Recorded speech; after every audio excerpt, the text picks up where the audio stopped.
I'm Kate. I'm Ebong. And I'm Sonya. And today we're dishing with you from Cafe Promenade, which is in the Mayflower Hotel. And we're actually in the midst of having high tea. It's royalty. It's actually the royalty. And there's two types of tea here at the Cafe Promenade. You can have, it's regular tea? I think it's regular tea. Your normal tea. Your normal tea for $28. And you can have the royal tea for $34. It is a great deal. And like I said, it's actually in the District of Columbia versus some of the other places where you can get tea that are outside of the district. You feel like you're in Westminster Abbey. I mean, Thank you. Really? Well, who wouldn't want to have tea at the Mayflower? But we're not only having tea at the Mayflower, we're having tea with His Excellency. No. Which is why I asked if you knew what it was like to have high tea. I'm sorry. I'm the lowest level. I think. You're still on a level. Well, I mean, it's kind of like close. if you're in the high, we talk about it, the gold passport program? I think that's an ancillary property to where we are now. Well, possibly. I interrupted the I'm the lower level. But you know what? We don't even know who you are yet, so go ahead. Everyone hasn't met you yet, but I feel like they know you so well now. This is His Excellency, Nelson Lewis, but we're just going to call you Nelson Lewis. Just Nelson, but you're His Nelly. Excellency because you're the Minister Plenipotentiary for artistic endeavors to the Commonwealth of the Bahamas. Oh. But you're not Bahamian, are you? I'm not. I'm from Savannah, and you're a UGA Bulldog. We're each Bulldogs. So how did you become, His Excellency to the Bahamas? It's a long story, but it's funny. We'd like to have the 6-minute version. Give us the high tea very version. quickly. That leaves us. And at least you like the plenipotentiary. At first, I thought I was talking about a prison because people think penitentiary, plenipotentiary. I was really sick of parking in Washington, like everyone. And one time, I racked up $1,284.38 worth of tickets in 1 year, and so it was just like it was unbelievable. So. Long story short, my parents ended up buying a place in the Bahamas. That was like their lifelong dream, is to get a place in the Bahamas.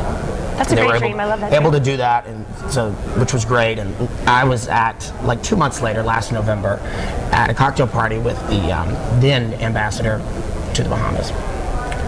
Actually, to the U.S. from the Bahamas, and I was telling him my parking issues and problems, and he said, actually, let's talk. And we had a meeting and talked about a few things, and he said, you know what, I can solve this problem for you. And Diplomatic immunity. So basically, it was my primary job in this town. I'm a media. Media is what kind of makes me tick. The news cycle, papers every day. Just we love getting that up, too. Reading, Financial Times, Wall Street Journal. But I was like, I got to find a way to get around these tickets. After I go there, I went to adjudication services, which I don't know if you've ever been down there. Nightmare. That's an oral experience. I mean, it's unbelievable. Yeah. So I went down there. Finally. So we did my little swearing in, and we got the tags, and did that. But media is kind of one of these things where it's hard to give it up. So that's what started the Rolling Stone thing, because I had to find a way to stay into it. And I thought of writing about a thing non-political, like music, would be a fun way to do it. So you are a freelancer, but you write fairly frequent for Rolling Stone. That's you write for them, and you've interviewed some incredible people. I've been very lucky. Well, that kind of started. I'm obsessed with Steve Winwood. Remember back in the High Life, Higher Life, Roll with it. When you see a chance, take it. Find romance, make it. It's an amazing show. That's awesome. So I like him. Sorry, go on. Stevie Winwood. Stevie.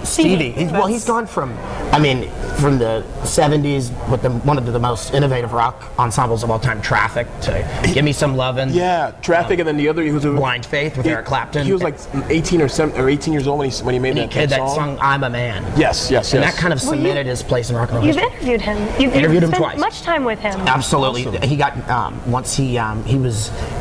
They call it, he was lorded right below knighting. And so he lives down in Nashville, went down to Nashville. That's where all the lords go. And to Nashville. The lords hang out in Hill. You got B&A, that's the airport code.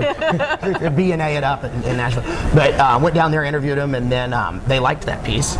And surprisingly, which was great. But why do you say surprisingly? No, I'm glad they liked it. I loved his music, but I go there and I'm the only non-geriatric at the show. So I went to 11 shows within 1 year. This was in spring of 2008. Are you trying to convince him to go do shows at the Bahamas as your... I would think that would work. I think that would be a nice, because there's so many Americans there. You're supposed to have these artistic endeavors in the Bahamas. We need them. So we need artists. We have the Bahamas Film Festival. We have a component with Art Basel down in Miami. There's the confluence of art between the Bahamas and the U.S. There's actually a lot of art, and with my involvement with the OAS, through our great friend Fernando Batista and Bill Farrand. It was kind of a nice way to dovetail that art, love of art. Tell us a little bit about how you work with the OAS. So, well, there's an organization called the Friends of the OAS, which is basically this underlying body which our job is to raise money for the museum.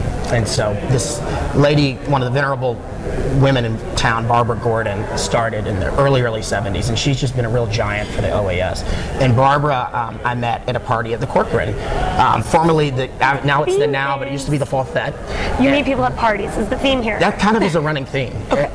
But my story is basically I wrote Peter Jennings when I was 6, and we're running out of time. But we need to hear this. Wrote him this letter and said, "Will you save your job for me?" When I was 6 years old. How did that work out? Because I love Peter Jennings. You actually wrote Peter Jennings a letter when I was 6, and said, "Will you save your job?" And my mother, I put in there, my mother says, if you ever come to Hilton Head to play tennis, you can even call collect. And so, long at 6 story years short, old? At 6. So I started doing these stories in Savannah, but where I'm from, like I was saying, there was nothing there involving children's news. It's all news pertaining towards adults. Yes.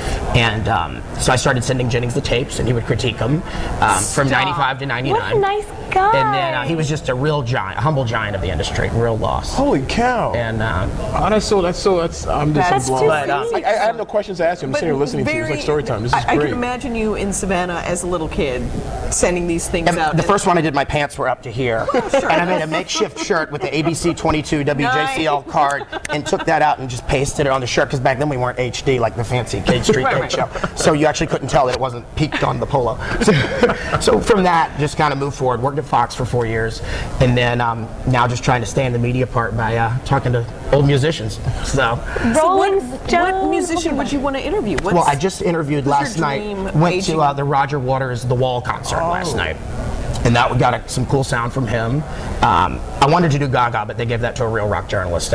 Someone else got that from, It's only a matter of time. But the readership must be different for, the Lady Gaga fan. The little monsters are very different than probably your target audience who's very into. Do you have a target? Are you into I don't know what as we would say, media target demographic. I think I like everyone. I mean, I was like this token kind of southerner Savannah going to school down in South Florida in Boca Raton, and I didn't really know Yiddish, and that's really where I learned it. And then, so I became very comfortable with the geriatric community. So I love all ages. So it's kind of fun to write things. And then we did this great web show with Greta Livewire, which one day she made the joke to me.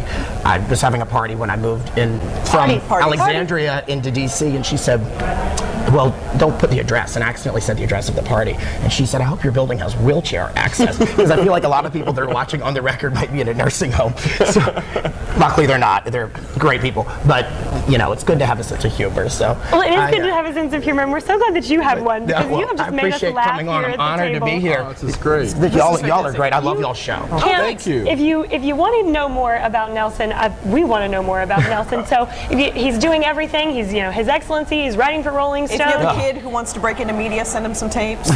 Absolutely. It sounds like he does everything. We're going to have to learn more about Nelson, and you're going to have to come back and watch us right here next time. So see you next time. See who we're dishing with right here on the District Dish.